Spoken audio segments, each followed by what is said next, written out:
Okay, good morning, good afternoon, good evening, everyone, depending on where you are. My name is Weihuan Zhou. I'm Associate Professor at the UNSW Law and Justice Faculty and a member of the Herbert Smith Fairhill's China International Business and Economic Law Center. I'm very delighted to welcome you to the second session of CIBEL's 2021 Young Scholars Workshop. Let me start today by acknowledging the traditional customs of the lands on which we meet today and pay my respects to the elders past, present, and emerging. I would also like to extend that respect to other Aboriginal and Torres Strait Islanders who are present here today. We have three speakers today. I will be moderating, and the session roughly runs as follows. I will ask each speaker to speak for about 15 minutes. And after each presentation, I will intervene a bit and just give me a very brief comment for 2 minutes. And then I will open the floor for questions and answers Q&A. So let me briefly introduce each of the speakers before I hand on the floor to them. Our first speaker is Dr. Mandy Fang, who is an assistant professor at the City University of Hong Kong. Dr. Fang held postdoctoral fellowships at China's University of Hong Kong and at National University of Singapore. She obtained her PhD from China's University of Hong Kong, a Master of Laws from University College London, and had a bachelor degree on law and management from Chongqing University. Her research currently covers international economic law, World Trade Organization, climate change governance, energy law, and international environmental law. And she's currently working on a number of projects, including a project on China's natural gas sector reform and trade-related issues relating to renewable energy development and low carbon economy. Her work has appeared in a number of leading journals in the field, including the Journal of World Trade, the Journal of World Investment and Trade. So that's our first speaker. I will give introduction to each speaker all at the same time, and I will hand it over to them. And our second speaker will be Dr. Che Luyao, who is currently assistant professor at the China University Political Science and Law. Luyao holds a Master of Law in Laws degree from Renmin University in China and a PhD degree from the University of Nottingham. She was the visiting scholar at the University of Dundee in 2019. Her current research focuses pretty much on the legal implications of contemporary state-directed economic institutions and their impact on the development of the international economic law order. Her current project covers a wide spectrum of issues on SOEs as well as the Belt and Road Initiative. Our third speaker is Dr. Yin Wei, Associate Professor at the School of International Law, Southwest University of Political Science and Law. Yin Wei has a very, very specified interests in international economic law, but that expands over to international investment law, international regulation of SOEs, sustainable development. And her work also similarly has appeared in leading journals in the field, and she has presented her research projects at different leading conferences. So with that brief introduction, let me just briefly introduce the three topics in that order.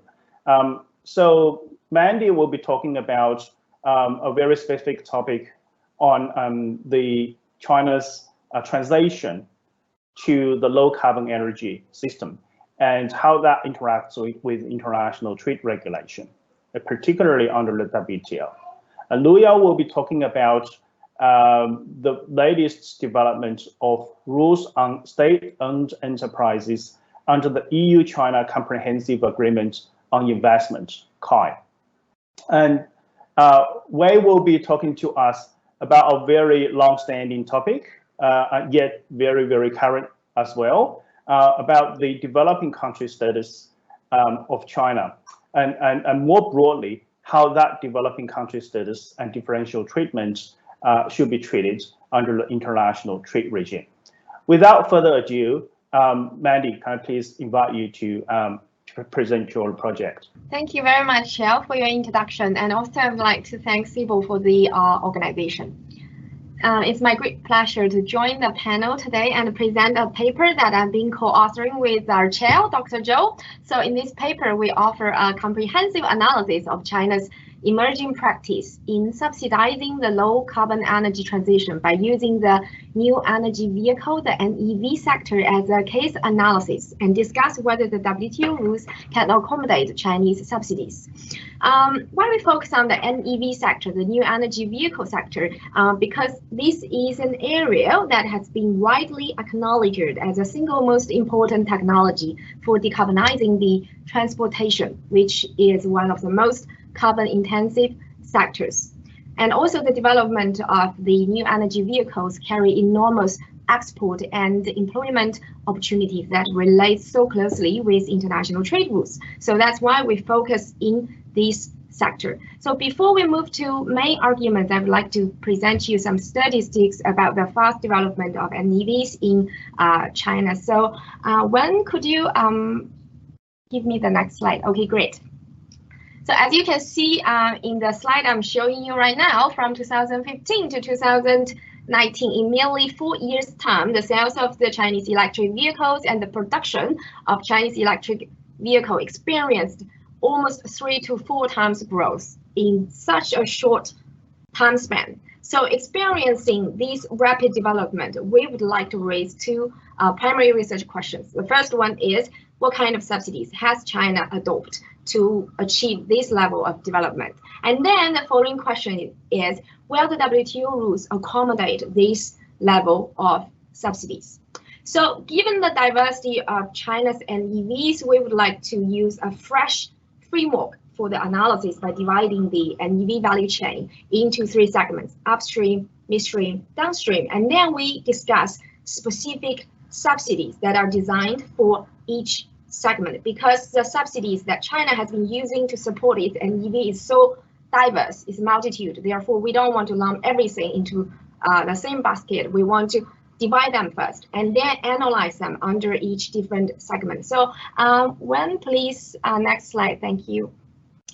So under this classification, as you can see, the upstream, midstream, downstream, we capture a trend. We argue there is this ongoing shift from heavy subsidization in the midstream to increasingly subsidizing the upstream and downstream. So why is this shift happening, and what implications this shift will have in light of the WTO law? We are going to address those questions one by one. So let's first take a look at what exactly are those NEV subsidies China has been using for different segments of the NEV value chain. Let's start with the midstream segment. We argue that this is a segment that has been experiencing the declining subsidies. So the midstream covers the manufacturing of the vehicles, the NEVs, and its key components like batteries.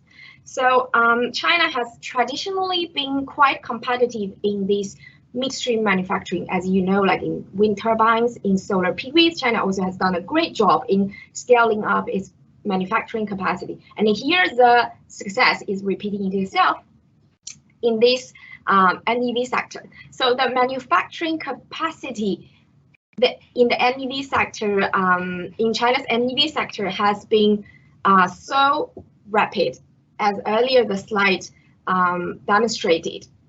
And how so? What happened? What support this kind of rapid increase? We identified various forms of subsidies that Chinese governments at both the central and local levels have put in place, such as the direct transfer of funds, various tax incentives. It could be tax reductions, tax exemptions, policy loans, cheap land, and electricity. So I don't have time to cover all of them, but I would like to highlight one of the major ones, is the direct transfer of funds. So in the past decade, NEV makers in China have received billions RMB from governments in the form of the direct transfer of funds. So these subsidies are provided directly to the NEV makers in the anticipation that their sale price can be reduced according to the level of subsidies. Not only the central government needs to provide this, local governments are also required to match up with the central subsidies. So you can just imagine how much money has been poured in this sector. So as a result, those subsidies have effectively contributed to the drastic increase of manufacturing capacity in this sector. Nevertheless, the central government has reduced the magnitude of these subsidy schemes 6 times from 2014 to 2020. Eventually, the schedule is to phase out these subsidies by 2022. So this gradual reduction and phase out of the direct transfer of funds certainly reflects China's growing concerns of problems like overcapacity, budget constraint, and subsidy fraud.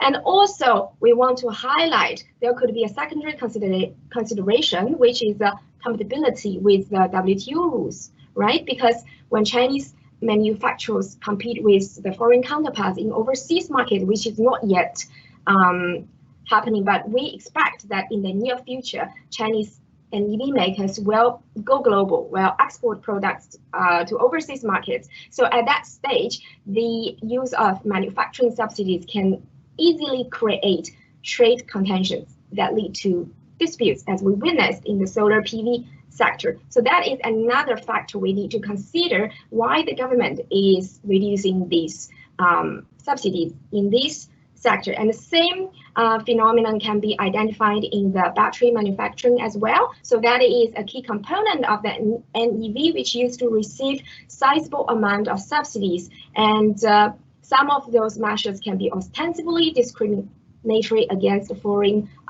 battery manufacturers. But now we have also identified the declining trend in the battery manufacturing in terms of the subsidies provided by governments to those battery manufacturing firms. So, however, that being said, although some forms of the subsidies have been reduced in this sector, we, in our paper, identified that at local level, like some local governments, they're still very enthusiastic to provide like one-off subsidies to attract NEV makers or battery makers to set up manufacturing plants or headquarters in their localities. So that is,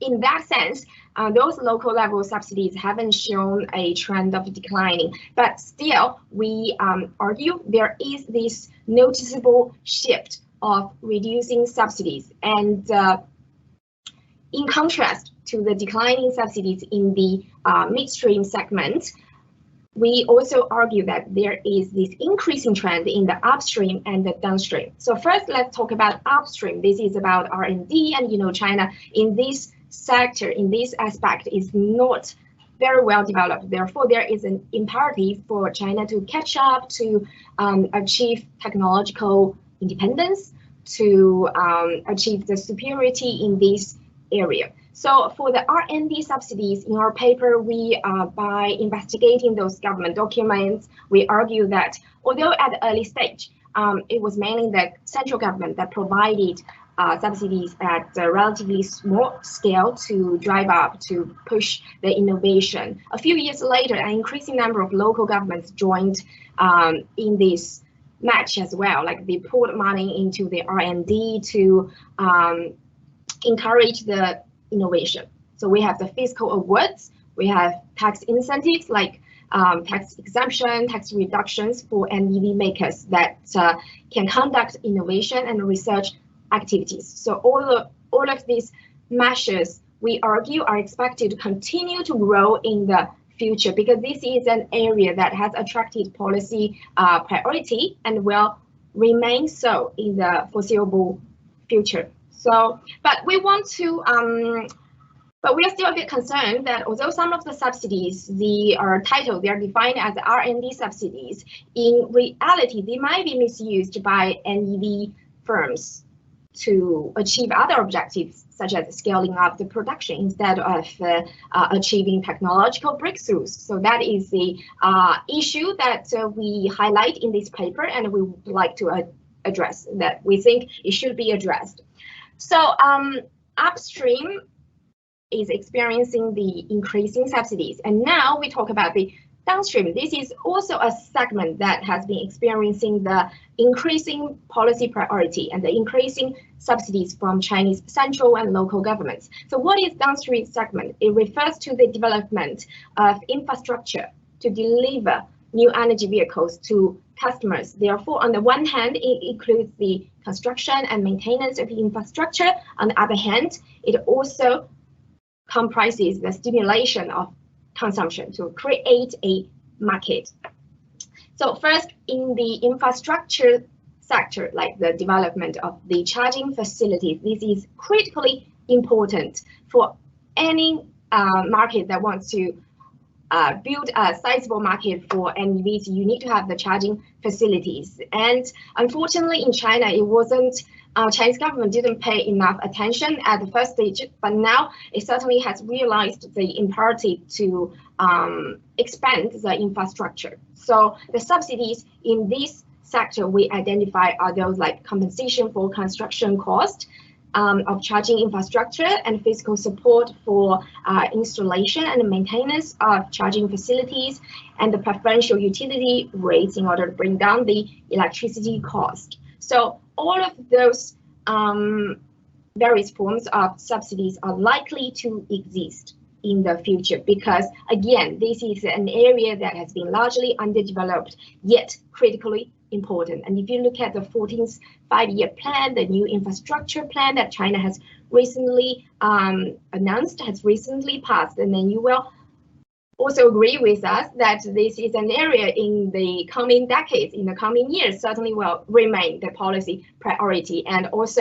that will attract, that means that it will attract numerous subsidies.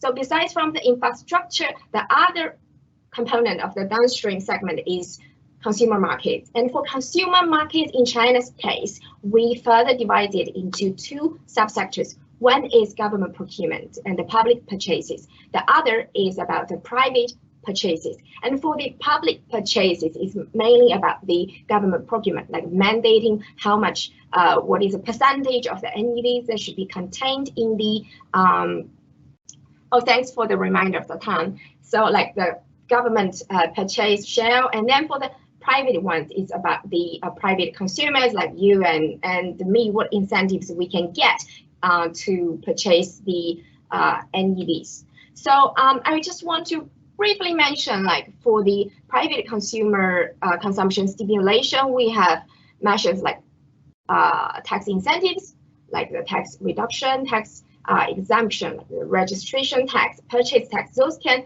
account for quite a big percentage of your expenditure on the purchase of NEVs. And besides from that, local governments, different local governments have used different incentives like the free license plates. Okay, that could be very attractive in cities like Shanghai, like Beijing. And also besides from that, we have the preferential parking fee provided for private consumers. So all of those subsidies I have presented to you. Now I want to mention that I want to discuss the interface of those subsidies with the WTO rules. So when please, the next slide. So applying the relevant WTO rules on those measures, we have proposed our arguments. Okay, I see I got extra 2 minutes. That's great. This is the last part anyway. So we apply the relevant WTO rules to all those specific subsidies we have just covered. In the upstream subsidies, we raised the issue that there still exists a risk of violating the SCM agreement, which is the agreement governing the use of subsidies. And why we think there is this risk is because those R&D subsidies, they demonstrate the specificity, they meet the requirement of specificity, so they could be actionable under the SCM agreement. And once they become actionable, if you can prove they create adverse effects, then you can take counter measures, or you can bring the dispute at the WTO. So that is about the upstream subsidies. And for the midstream subsidies, among those measures China had put in place, or even those that China removed already, they demonstrate a very high likelihood to become actionable or even prohibited under the SCM agreement. Therefore, it's certainly a welcoming news that China is scaling back in this segment by reducing or even phasing out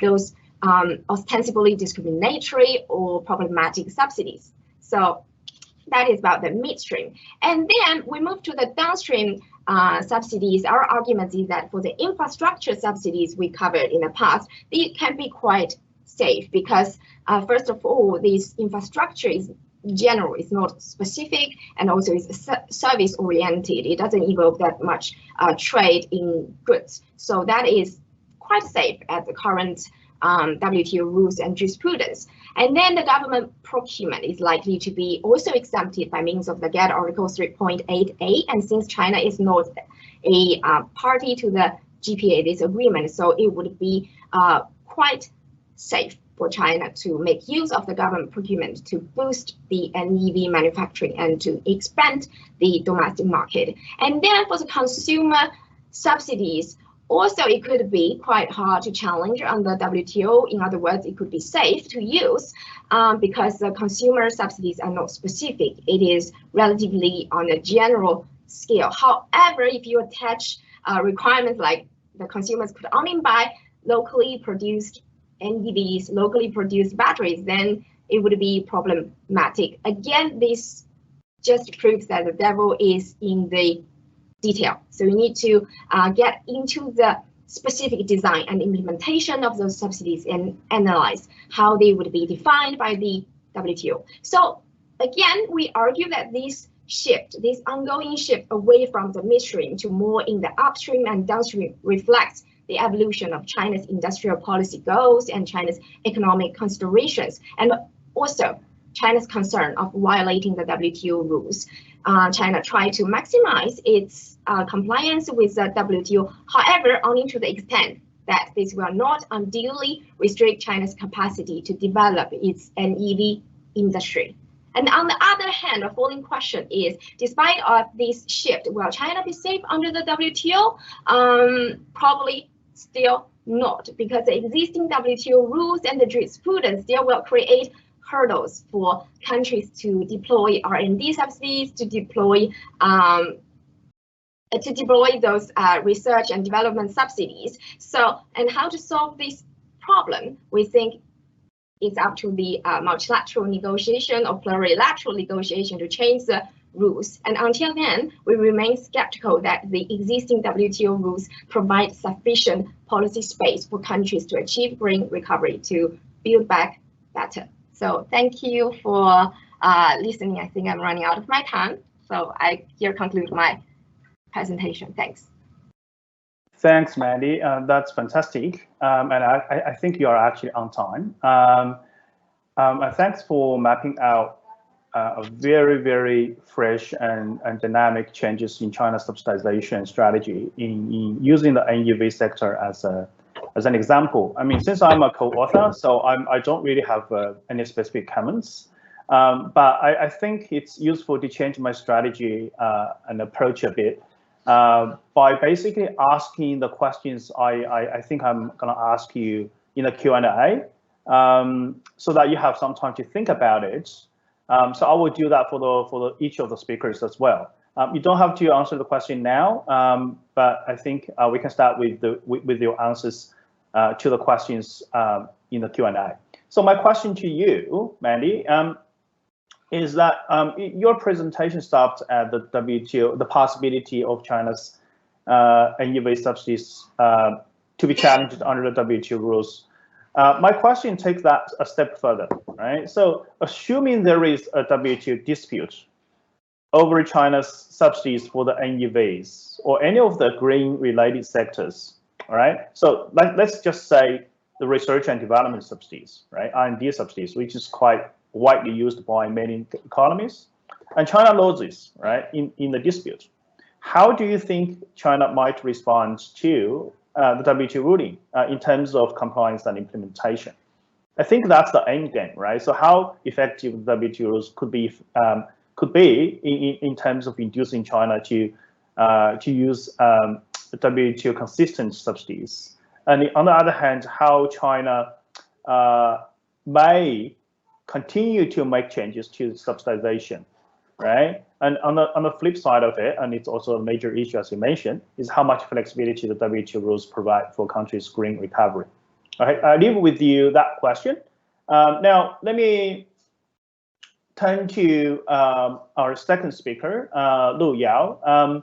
Luyao's topic is about the state-owned enterprises disciplines, as I mentioned, under China's most recent treaty, right? I mean, yet concluded. We only see the principal agreement of the EU-China Comprehensive Agreement on Investment, and we know that the ratification process has been suspended for now. But nevertheless, this agreement presents a very new, I would say, not innovative, but new approach for China and how China looks at the issue of SOEs. So the topic is state-owned enterprises disciplines under the CAI. Can't it meet EU's request for the level playing field? Luyao, the floor is yours. Thank you very much, Professor Zhou, for your kind introduction. It's my great honor to be here, actually. And actually, this is my second time to be in this distinctive workshop for youth. Last year, I received very extremely precious comments, which helped me to improve my research and finally made a paper. And also, Professor Zhou helped me to publicize it. I'm really grateful for it. Well, as introduced by Professor Zhou, my presentation will focus on a particular international instrument, which is called a EU-China CAI Comprehensive Agreement on Investment. Well, essentially, we can see it as a bilateral investment treaty, but with some modernized features. So we have to pay close attention to its features. So could you please, could you please help me? Yes, thank you very much. Sorry, I have a lot of slides, so it will be a hard work. Well, some background and questions. The EU publicized the core provisions of this treaties. Well, in this treaty, China confronted a lot of concerns by its partners, including the EU, concerning SOEs, which means state-owned enterprises. That is quite interesting because China traditionally refused to accept any rules that specifically designed for SOEs, saying that that is the discriminations in terms of ownership. But now China tried to accept them. The CAI formulates a set of disciplines for state-owned enterprises, and those enterprises disciplines can help China to be tentative about its further attemptation for some ratification and conclusion of some international regional treaties, like some US-style treaties, including the CPTPP and also the US, Mexico, and Canada treaties. So China just deemed this opportunity as some effort to try to think about whether China can keep its compliance with those treaty obligations. So my question is like this: to what extent can those state-owned enterprise disciplines formulated by the CAI resolve the EU's or other partners' concerns relating to the SOE issues? Next slide, please. Well, my presentation could be divided into 4 parts. Some introduction and some concerns and their correlations with those SOEs disciplines. And as a core and essential part of my research, I would like to analyze some kind of potential limitations of those disciplines. And finally, a short conclusion. Next, please. Sorry, next slide, please. Thank you very much. Well, so first of all, we have to find out the concerns by some China's partners like the EU. EU has jointly with the US and Japan to make some kind of statement. And those kind of statements just frame a framework for people to understand the concerns. Sorry, next.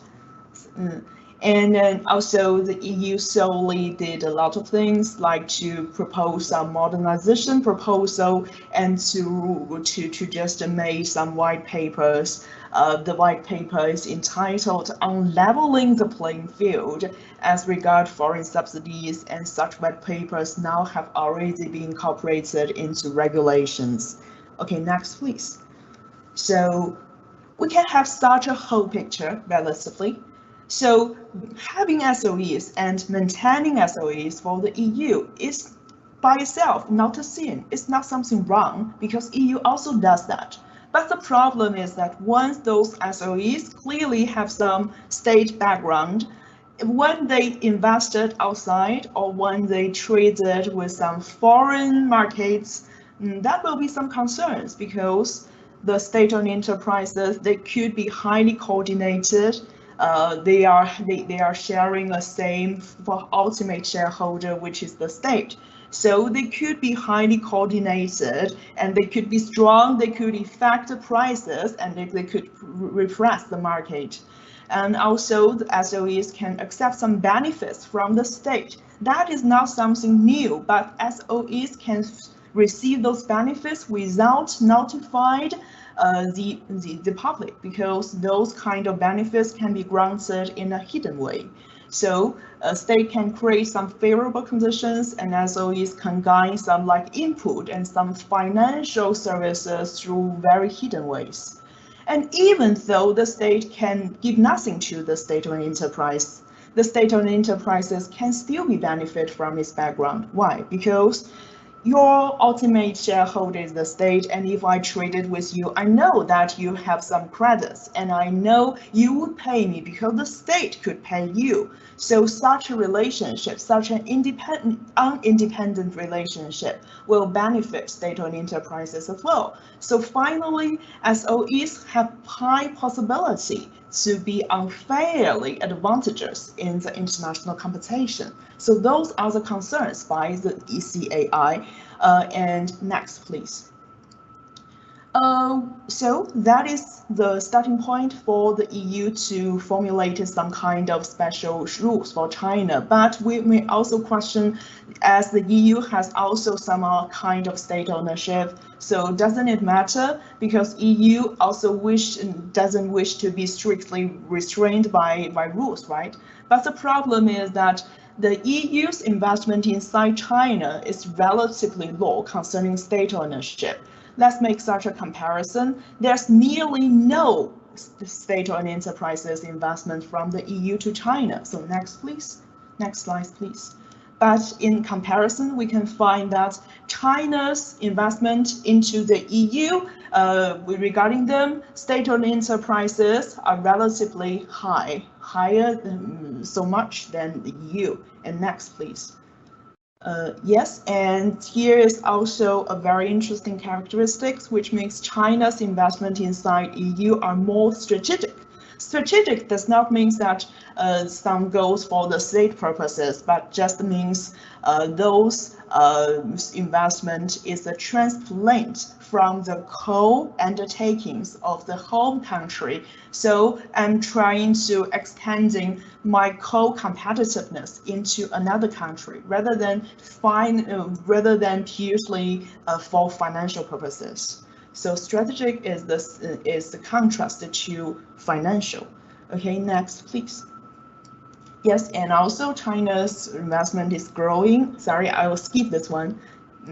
Next, please. Okay, so let's try to be very analytical about those concerns. We can characterize the actors involved into three types: the SOEs, the state, and the market. Between the state-owned enterprises and state, SOEs should be independent from the state. Otherwise, the state can also be the ultimate dictators, and the state can be liable for all the transactions of SOEs. Then the SOEs can be beneficial from this. And also concerning the relationship between the state-owned enterprises and market, the state-owned enterprises should be considered as a normal or just an ordinary competitors in the market, as not to disrupt the order of the market. And finally, the state should it be impartial in the market. The state should be a regulator of the market, and when the state is doing so, the state should be neutral without granting the state-owned enterprises any benefits and that cannot be gained from the markets in an ordinary way. Okay, next, please. So those are the concerns economically, but let's try to think about law. The traditional bilateral investment treaties present some kind of weaknesses because there's a dichotomy between the private sphere and the public sphere. Okay, next, please. We can know that public sphere, the government is the obligers who is obliged not to intervene the market so much, while while enterprises is the one that is being protected. But try to think about such imagination.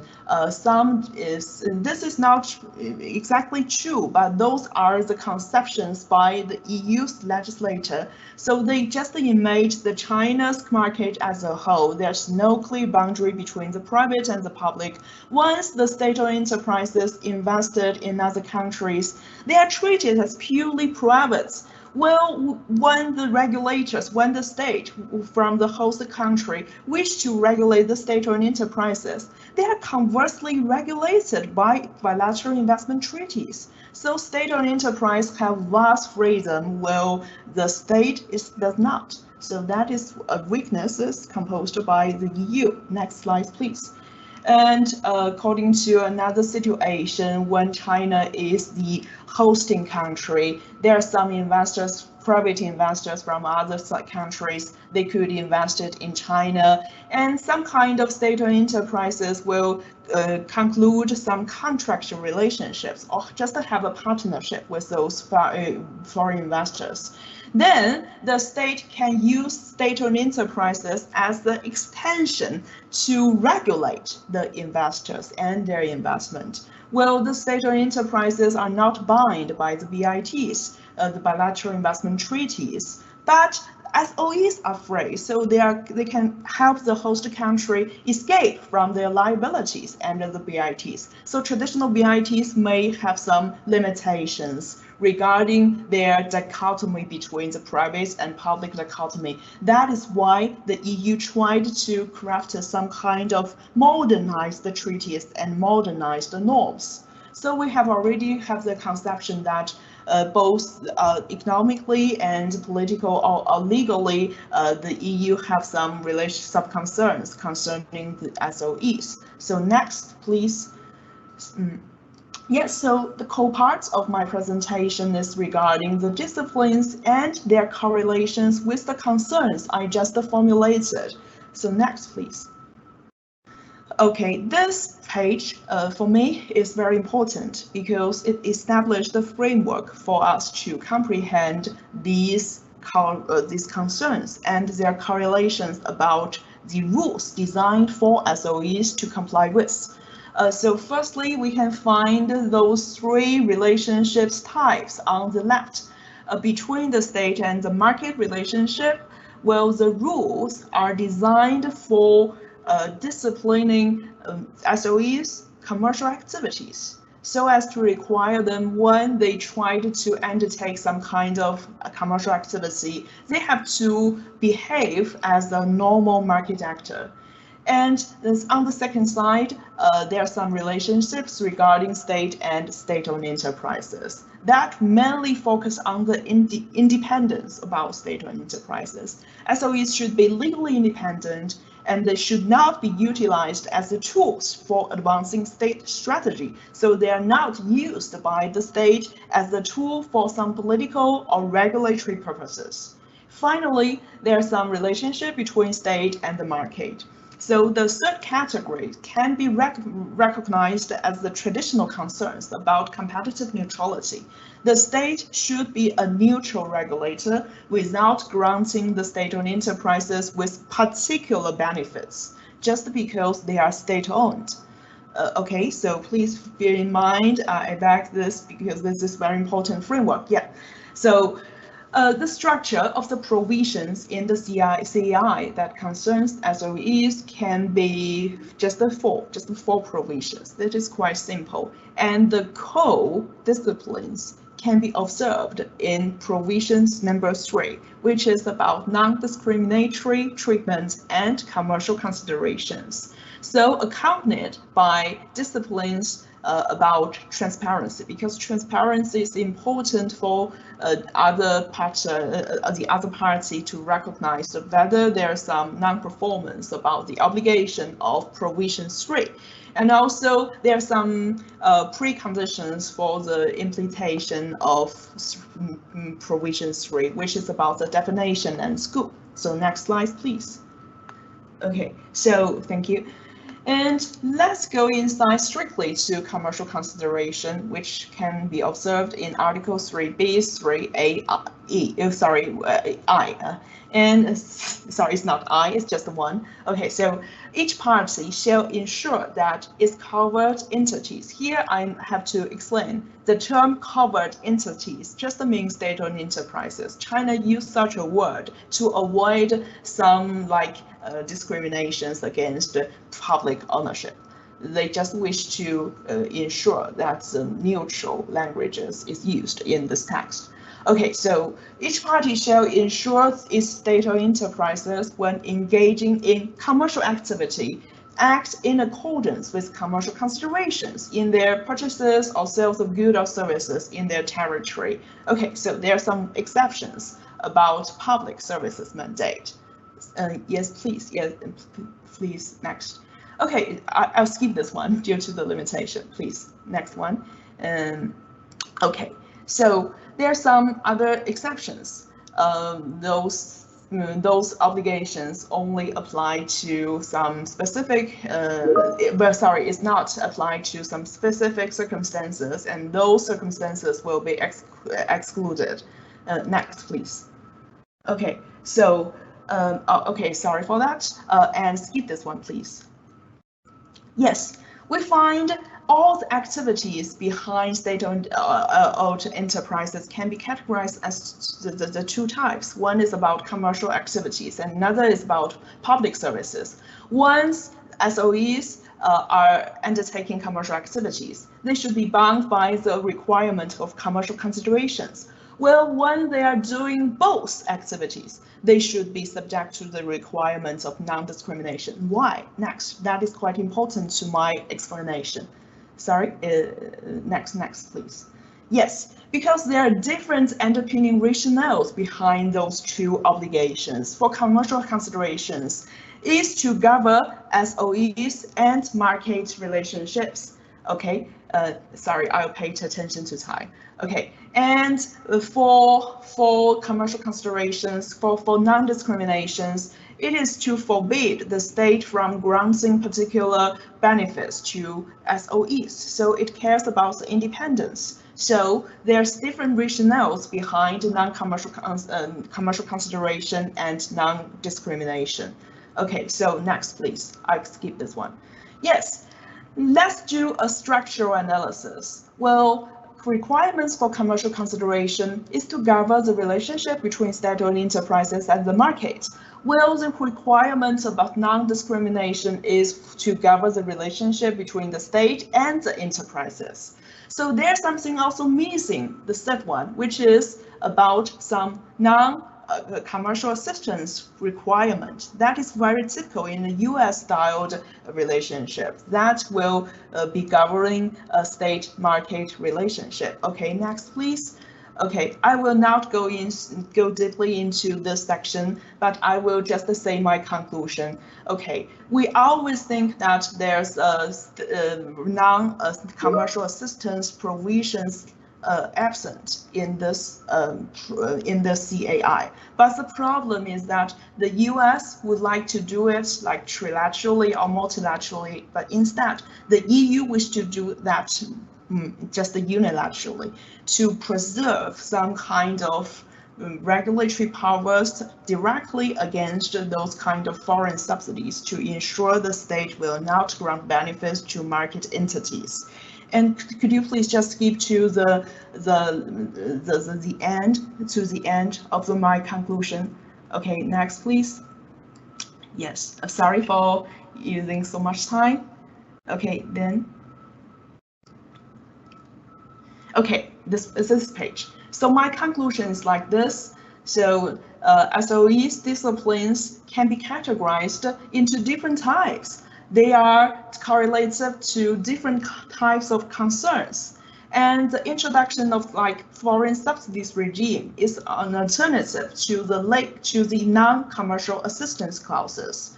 But it will also augment the uncertainty and some protectionism, abusiveness, okay, that might be the case. So more bilateral and even multilateral negotiations should be preferable, and China may seek to resolve those state-owned enterprises issues in a more open way in order to have a multilateral solutions. Okay, thank you very much for listening, and thank you again for inviting me to be here. Comments and questions will be greatly appreciated. Thank you very much. Thanks, Luyao. That's a fantastic and outstanding project and presentation. So by way of comments, I found it most appealing about the framework you are using to analyze the SOE rules under the CAI. But I guess that basically can be applied to other platforms and other contexts in terms of discussing also SOE rules and how we actually think about these rules and how we actually further develop them. So I think that's very appealing. Now, having said that, I think I'm just giving you a little bit. I need to be a little bit more constructive and critical about. I think what might also be built into this paper. I think first of all, I think it's a little bit too much to cover both SOEs and foreign subsidies. The framework does not really explain the subsidies, so it's really a framework for the SOEs. So I think you would be better off to focus on SOEs in this paper. Another comment is that you need to be a little bit more careful, and you may have elaborated in your paper, but do not have enough time to explain it. But the policy space area is also very important. Without policy space, there will be no agreement on any SOE rules. So I think it's very important for you to flesh out that it is also important for countries to recognize the policy function of SOEs. And in your framework, I think, from what I read it, I think that bit has been kind of underplayed. So I think you need to give a little more role to the function or authority that the SOEs might need to be used as an instrument for government purposes. So that's the second comment. The third comment, the CAI focuses on investment. And traditionally, we have seen the major development of SOE rules actually focused on trade. So I think there needs to be a section to really flesh out whether you would actually apply the same framework to both in the trade area and the investment area, and what will be the differences, right? So I think that might be very important, because once you have established the framework, which I think is the key in this project, then you need to be able to sell it to the trade negotiations, right? It should not only limit to the investment area, but it needs to be kind of further developed and to be able to be applied to trade and investment. And especially we're talking about, most of the time, about developing SOE rules, we're talking about the multilateral negotiations or plurilateral negotiations concerning trade. So that will be my comments to you. Now, as I did to Mandy, I will also give you my question that you can consider and provide some responses in the Q&A. So my question is actually I alluded to in my comments.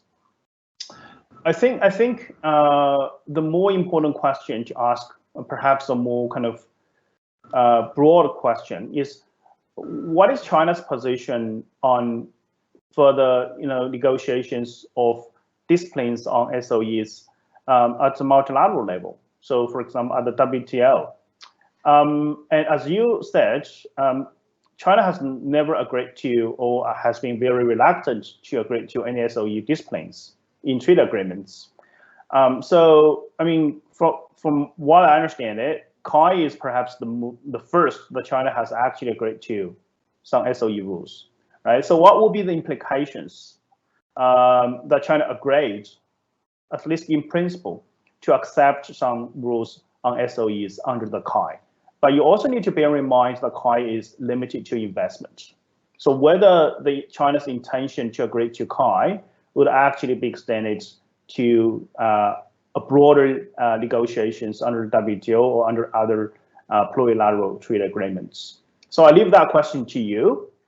Now, let me invite our final speaker, Dr. Wei Yin, and her topic is about the developing country status and differential treatment within and beyond the trade regime. Wei, the floor is yours. Okay, thank you very much.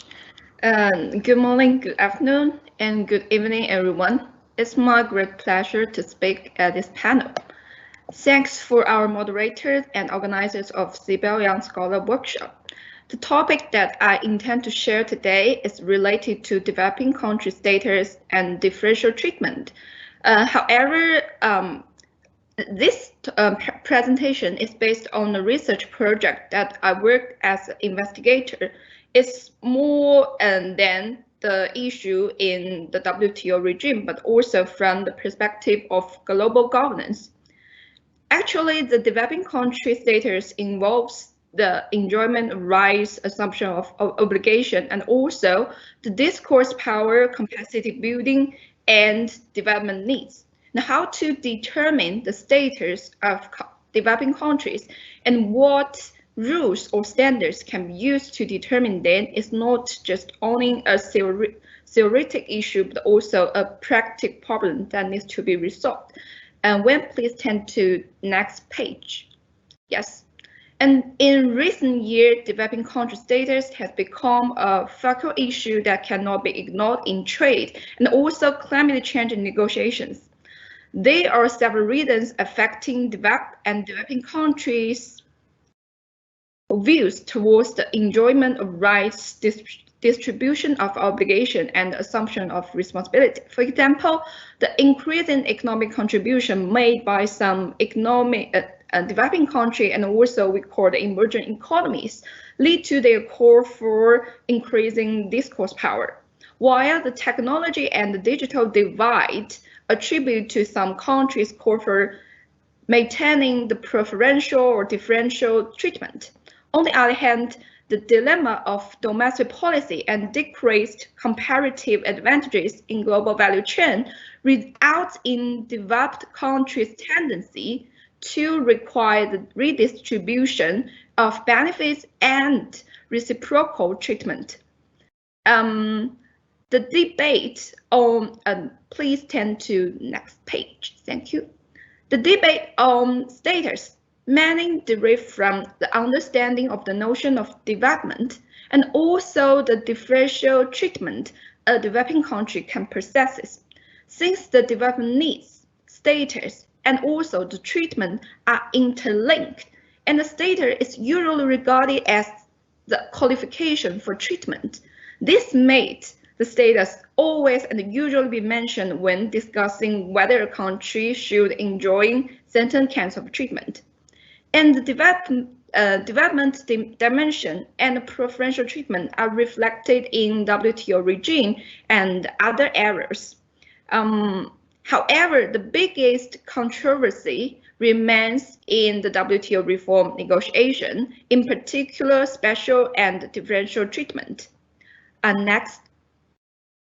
Under the WTO framework, developing country status is prerequisite to enjoying STD. It allows developing members to deviate from general commitment stipulated in the agreement, such as MFN, and also that's have a lighter level of obligation than developed members. SDD is also regarded as an institutional effort to make up for the difference in power between developing and developed countries, and also help them to eliminate development barriers. The discussion on it has never been interrupted. However, in WTO regime, there is no specific rules for identifying the developing countries. It is mainly used by its members when they apply for entering or accession to WTO by means of self-declaration. The SDD is not an inherent system of WTO or the gate, nor it is a privilege that is automatically acquired by the status. It is a system that developing members continue to strive for it in several rounds of negotiation. And the content of SDD under the WTO regime usually includes the following perspectives. Next. And since birth of SDD, developing and developed members have always had serious disagreement over its content, its scope, and implementation. Although SDD has many inherent flaws such as ambiguity, lack of legal binding, and the issue concerning the implementation, it has played a central role in helping developing members adapt to multilateral trading system and also promoting developing members to realize their development needs. Next. Due to the growth of developing countries' contribution to the global economy and the increase in their willingness to participate in global governance, the self-declaration method to identify developing members and thus enjoying their SDD is considered by, for example, the US to cause unfair trading environment. The US believes that the unfairness of WTO mechanism is due to the fact that many members who believe that developing countries use SDD to circumvent higher standard of free trade rules and improperly seek exception to the application of WTO rules and flexibility in negotiation. The current debate refers to the eligibility requirement for developing members to obtain SDD, and the current controversy raised by developed countries focuses on three perspectives. First, the self-declaration. Second, classification, or we can say differentiation. And third, the status.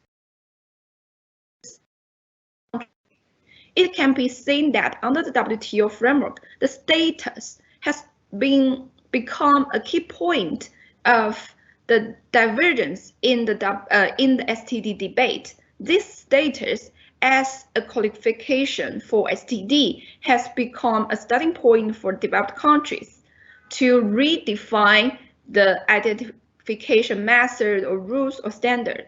Next. Actually, there is no natural or established standard for distinguish between developed and developing country. The distinction is more based on the degree of development and the economic level. In different governance fields, different terms have been appeared to refer to, and these listed terms are usually being measured in different kinds of documents provided by international organizations. And actually, several organizations have further classified the group of developing countries. Among them, the concept of newly industrialized country and emerging economies are particularly prominent. This category of countries is also the main target for the implementation of graduation system, especially in the US and EU. In fact, the essence of the issue of graduation is still the question of how to judge whether a member or a country is developing or developed country. And the reason why status leads to identity confusion or deadlock in negotiation is that, on one hand, Western countries use identification as a reason to require developing countries such as China, India, and Brazil to take more responsibility. On the other hand, it stems from the ambiguity of the concept and the trend of narrow understanding. Next. Actually, broadly speaking, every country may at a stage of developing or pursuing development, but in a narrow sense, international organizations have used corresponding methods to classify and identify them, mainly through the method of definition, self-declaration, and enumeration.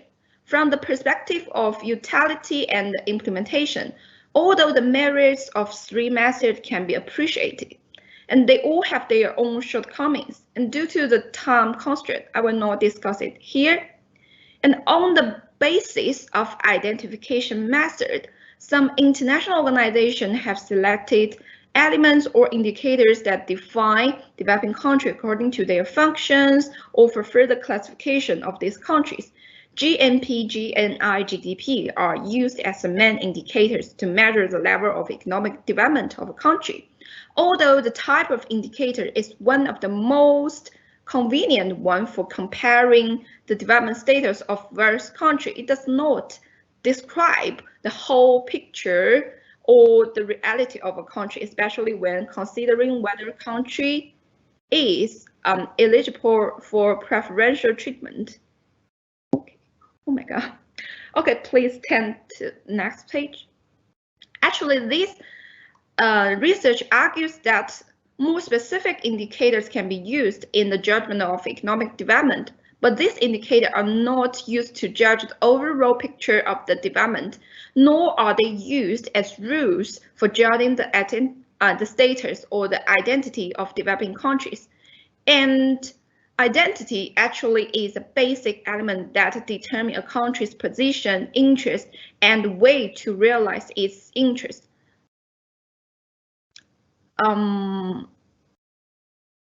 And this research finds that although status is a qualification for treatment, but the discussion of how to define the status should be separated from enjoyment of differential or preferential treatment. It is not the treatment that defines the status of a country. And also, in this research, I highlighted the importance to be paid on the capacity building, but due to the time constraint, I will leave this here. And please turn to the next page. Actually, different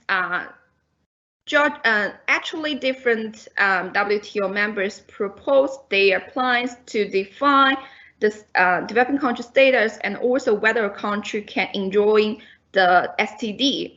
While judging from the proposal, there's still major differences between developing and developed members, and whether they can and whether these countries can and should enjoy STD. In addition, there are also certain differences within developed countries. It can be seen from the dispute that no consensus has been reached on the continuation scope and the qualification of STD.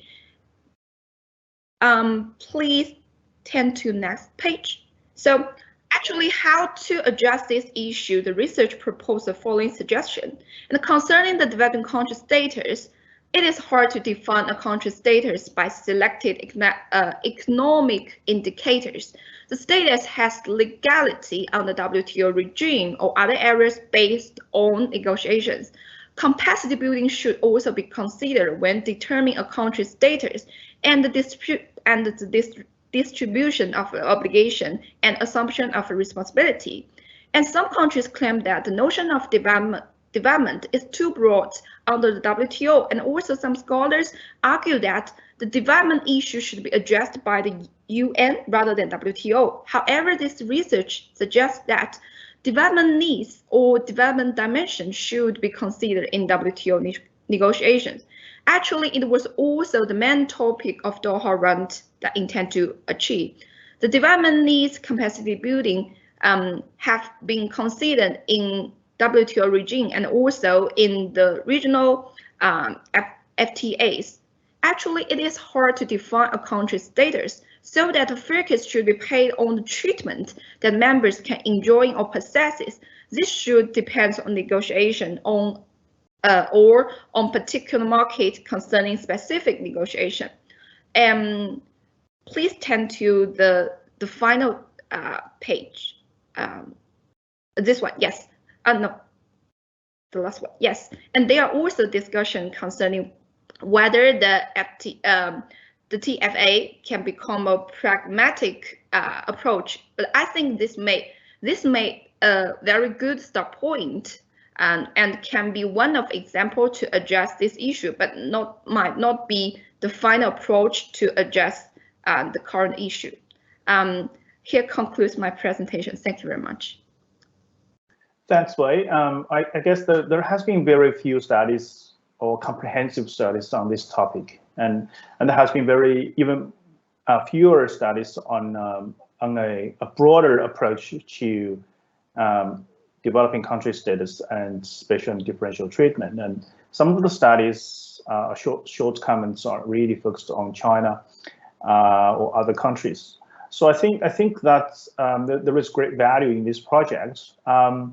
And my question to you, and also as a comment, I think at the very beginning of this project, it is very important to flesh out what does the developing country status actually mean, right? So what kind of benefits a country can actually receive from having this status? There has been lots of discussions about, so this is really a political symbol, right? It's not really carrying important legal or economic implications. So I think it's very important to flesh that out. So here is my question, and it's really related to what I have been saying. So let's use China as an example, right, which is one of the major targets in this debate. What are the practical implications if China maintains the developing country status in future trade negotiations? So I think that's something would be interesting to explore a little bit more. Now, let me thank you again, all speakers, for your excellent contributions to this workshop. And really also congratulations on your achievements in your research. I think these are very outstanding research and also thought-provoking for me as well. Now, I would open the floor for the participants, and I would ask participants to send your questions in so I can actually select some of them for the speakers to respond to. But to start the Q&A session, let me just invite the speakers one by one back to the forum to respond to the questions I left with you after your presentation. So I'll just briefly repeat my questions. Now, for Mandy, my question is, assuming there is a WTO dispute over China's research and development subsidies in the NEV sector or any other green sector, and China loses, right? What do you think would be China's approach, right, in implementing the WTO ruling, or China would just ignore it?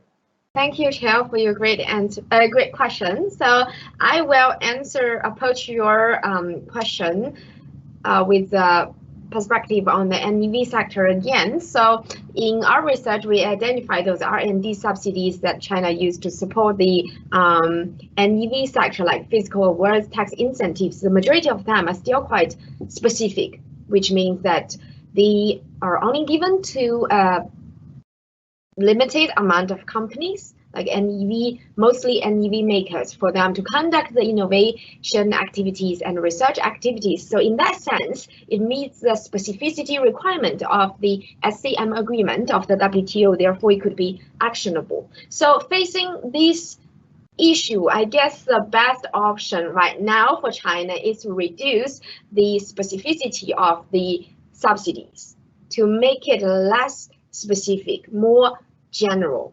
So in that sense, you could fall outside of this specificity requirement. Although personally, and I think we are basically on the same page, is that right now the existing WTO rules and the jurisprudence are not exactly very friendly towards grain recovery. But anyway, we have to live with the reality. So under this reality, I would suggest the Chinese government to support more basic research instead of just giving money to a limited amount of the NEV makers to allow them to conduct the innovation activities. We don't know if they will actually use that money to do R&D, or they will just use it to scale up the production, as I mentioned in my talk. So that would be one of the possibility or options for Chinese government to consider, like to create some new industrial innovation ecosystem by encouraging R&D collaboration between firms, research institutions, instead of just giving money to firms, because we don't know how the money will be spent. And those are my answers. But again, I think if we look at this question from a broader picture, the most ideal solution is to have a multilateral negotiation to make the rules more fit for purpose for green recovery, for those environmentally friendly R&D subsidies, to provide a bigger scope of policy space for them, instead of just asking governments to change their practice. So that is my answer. Thanks. Thanks, Mandy. Yeah, I think I tend to agree with you. I mean, it's absolutely controversial at the moment whether, especially given the needs, economic needs, the COVID, and the recovery plans for countries, whether WTO actually provides sufficient room for governments to use different policy tools, including subsidies, to support their objectives. But on the other hand, I think it is also important to realize that there is always an industry objective in some of the green policies and projects. So how to achieve a balance will be the difficult things to deal with. Now, Luyao, so I've put the question to you, but I also seen a question in the Q&A, which I think touches upon similar points as my question. So my question is really just, what is China's position on future WTO rules on SOEs, right? And what kind of implications we can actually draw from the fact that China now agreed in principle to further rules under the CAI. So the question in the Q&A actually touched upon the same issue. So it's basically asked the question, to what extent does China wish to reform its SOE governance if it is not bound by international obligations or is not faced with any external forces? So I would invite your answer to that question. Okay, thank you very much, Professor Zhou, for your questions and for your previous comments. They're really helpful. Due to the limitation of time, I'll just use very brief response. Well, firstly, I think China is very willing to accept some SOE disciplines in the future. Through between 2019 to this year, China is implementing a 3-year initiatives to reform SOEs. Some are really radical in compliance with some OECD guidelines, such as to have some external members for the board and to try to make a separation between some Communist Party members as well as the boards of the corporations. Those are some internal initiatives for the reform of SOEs. And externally, I think China basically would like to accept a CAI-style disciplines, but some initiatives proposed by the US are not CAI style. Well, besides SOE disciplines, there are some kind of other rules that set for the SOEs, but not some disciplines, including those, for example, the attribution clauses, which attributed all the SOEs conducts to the state. So the state is naturally responsible for all SOE's behaviors. Such attribution clauses actually is not SOE disciplines. They are just some external rules that is not the same as the customary international law. And secondly, there are some rules like using private benchmarks as the benchmark. So private are the typical actors. So private-owned enterprises, their prices, that's market prices, but SOE's prices is not. This rules is also not SOE disciplines. There are some external rules. So I think China would like to accept the CAI-style rules like commercial considerations and non-discriminations, but very reluctant to some attribution rules and private benchmark rules. That is my concerns, but I would like to explore those issues later in my further concerns. Thank you very much. Thanks, Luyao. I think that's a very pragmatic perception, and I think that's also very great insights into what might be, China's acceptables, if you like, right? Now, Wei, so my question to you, what are the practical implications, right? So I'm really a little bit interested in these practical implications. So say that China maintains developing country status, right? So what kind of benefits that China could actually gain in future trade negotiations? Okay, thank you very much for Professor Zhou's question. Actually, in my original research, the status of China is also part of the main content, but I just not present it at this panel. Actually, you highlight the practical implication, but for now, the status, especially for China, may lack practical significance and implication in terms of enjoying certain STD, or I quote, the economic treatment.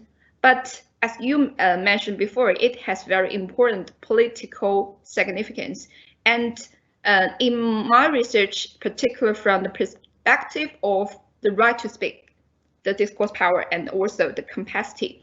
As you or WTO experts, you may know that according to the China's accession to WTO, China insists it as a developing member actually is one of the basic principles that China had adhered to. And also, in order to insist this status, China sacrificed, or we can say give up, some STD clauses. And actually, there are also figures that highlight that at present, actually only 9% of the or 115 clauses that is enjoined by China, and only 8 of these clauses are real that we court the rights. However, I think, especially from China's perspective, it's not just consider the status under WTO, but also in a more or in other area or a broad framework. For example, the status under other negotiations, especially the climate change, or we can say the environmental laws, and also maybe, for example, the broad global governance. So if China does not maintain the developing country status, it may affect its identification or recognition under other regime. So that's why we try to insist on the status, but we can give up some rights. And also, I think they are at present, according to status that provided by major international organization, China now is still can be regarded as developing country. It is reasonable for the country to declare itself as a developing member in WTO and enjoying the treatment. But we all know that in the near future, when some industry and also there is an overall development in all the sectors in China, now the developing country status, especially from the economic perspective, may not be that reasonable. So China may also adjust its policies towards the the identity recognition. And also, actually, in addition, actually there is also a paradox that on one hand, the US and EU deny the market economic status of China, but on the other hand, it makes China to give up its status as developing country. Actually, this may lead to more confusion. And actually, in the normal sense, countries may treat those economies that successfully implemented what we call market economy as example for developed countries. But now, in concerning to the issue of China, there is a more complex issues. So so that's why in my paper or in my research, I recommend that we should separate the status from the treatment. The status is more complicated issues than the treatment. So it should not be always interlinked or discuss all these two things together. This concludes my answers. Thanks, Wei. I think that stands, right? I think that's a rational suggestion, and I guess one further up question you might be thinking about in completing your research is if China does not actually receive practical benefits under the WTO, for example, then what are the concerns of the US and perhaps the EU about and why they are actually joining the battle if there is no economic implications? So I think that's something you might just, as you said, outside the WTO framework, right? It might be other platforms.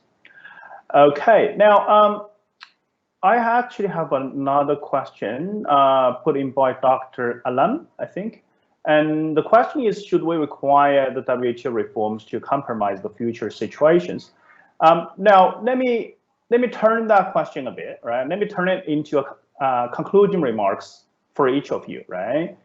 So my question to you, like each of you take 2-3 minutes to give us a concluding remark. Since we're actually dealing with future issues, we're trying to provide solutions in your respective area. And although I realize that in a panel like this, we couldn't really explore everything.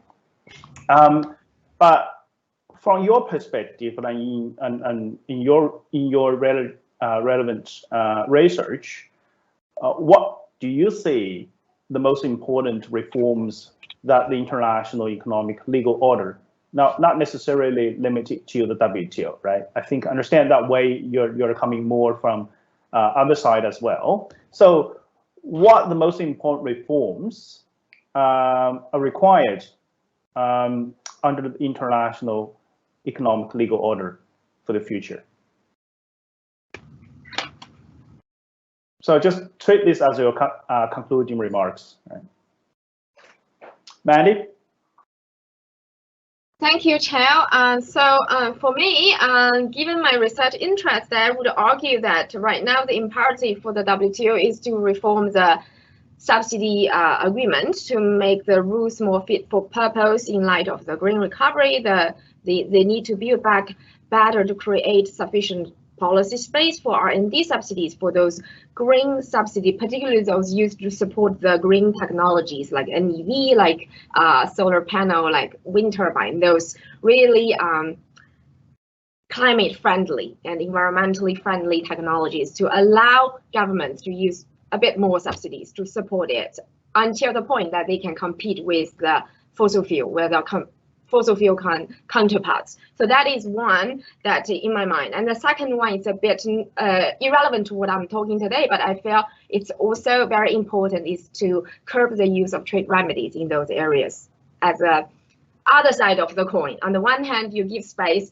for WTO members so that they can subsidize those climate-friendly technologies. On the other hand, you should also not give them the policy space for them to misuse the either safeguards, countervailing duties, or anti-dumping duties to restrict its trading partners' green technology. So that is the second aspect I think in the future that we can think about, that I hope WTO members can sit down in the table and get some new rules more updated and shape a more enabling environment for the green recovery that the whole world is needing. Thanks. So that's my thoughts on the future. Mandy. Thanks, Mandy. It's great to see both sides of the coin. Luyao. Okay, thank you very much for this distinctive opportunity to have a conclusive remark. Well, my research have looked at the concerns by the EU and some other China's partnerships. Will compare those concerns with those disciplines designed for SOEs to comply with. And I made a framework by listing 3 types of relationships and 3 different actors to categorize the different types of concerns into the categorized of SOE disciplines. By doing so, I just try to generalize the underlying concerns and underlying rationales behind each types of state-owned enterprises disciplines. I think such a framework can help us in understanding why some kind of rules are reluctant to be accepted, but while others could be accepted by China and some other countries. Well, I left a very important questions to be answered in the future research or in my current paper in the future. As Professor Zhou indicated, I have to make some kind of analysis about the legal implications, about the KAI styles as SOE disciplines to the multilateral negotiations in the future, and also to China's further reforms concerning SOE governance. Well, as for my personal perspective, I think the most important thing so far is to some kind of give up the imagination that all economies will finally convergence and will finally have their convergence into one set system. This might be true in the future, but not so possible so far in the near future that we can expect. So the most important thing is try to enhance the inclusiveness of existing mechanism so as to think about how to resolve the concerns of some partnerships by some very possible way, such as if you care about competitive neutrality, just to have some interface to resolve this issue rather than to require some countries to transform its political and economy systems. So this is more possible way for the multilateral trading system and other international important forums to do, I think so, and to enhance the inclusiveness. Okay, that is my thought. I may improve it in the future. Thanks very much. Thanks, Luyao. That's very helpful. And I guess we still have a long way to go with SOE rules and subsidies. That also applies to Mandy's response. Wei, please, your final comments. Okay. Actually, even though my presentation is on developing countries' data and differential treatment, but I don't think it's the most important reform that is required. And I also don't want this question to be the most important thing that need to be addressed, especially under the WTO regime. And also the status is, from my perspective, is more sensitive one. And according to all of our 3 speakers' presentation, I think the most important thing that needs to be addressed is concerning fair competition. But this fair competition is not just between the private and state-owned enterprises, but also between other private enterprises with the powerful multinational corporations. So this also reflected in the global value chain. So that's the most important thing that needs to be addressed, a fair competition between or among different market participants, especially at the international market. And I think there is also another thing I think is very important. It's more technical issues. That is, how can we find a more appropriate approach or platform that in not only under WTO framework, but also under other negotiations to try to balance the needs and requirements from both developed and developing countries. This may concern in the issue of distribution of obligation and responsibilities. So how can we find the proper way to address their different needs? That is the one thing that I think in all the international economic frameworks that needs to be considered. This concludes my answers. I think it's a great conclusion, and it's actually loops in the comments or more specific concluding remarks by the other 2 speakers. And I think the fundamental issue is really how you reach a compromise, or what kind of compromise is achievable, right? And to achieve those compromise, I mean, when countries come into the international obligations or international organization to take up rules and obligations, they give up certain rights, right? So how to reach a balance and how to actually reach a political compromise is the key thing. All right, thank you so much. That comes to the end of today's session. Let me thank the speakers again for your excellent research and presentation, and share with us your thoughts on such important issues. And let me also thank my co-organizers at the CIBEL Center and also the UNSW Law and Justice faculty. And thank you for all the participants. Before I end this session, let me just promote a little bit the next session. Every year, CIBEL runs a conference panel and also a Young Scholar workshops. So the next conference panel on international trade law and China will be on 20th of August. We'll be sending out more details in due course. Thank you again. Bye for now.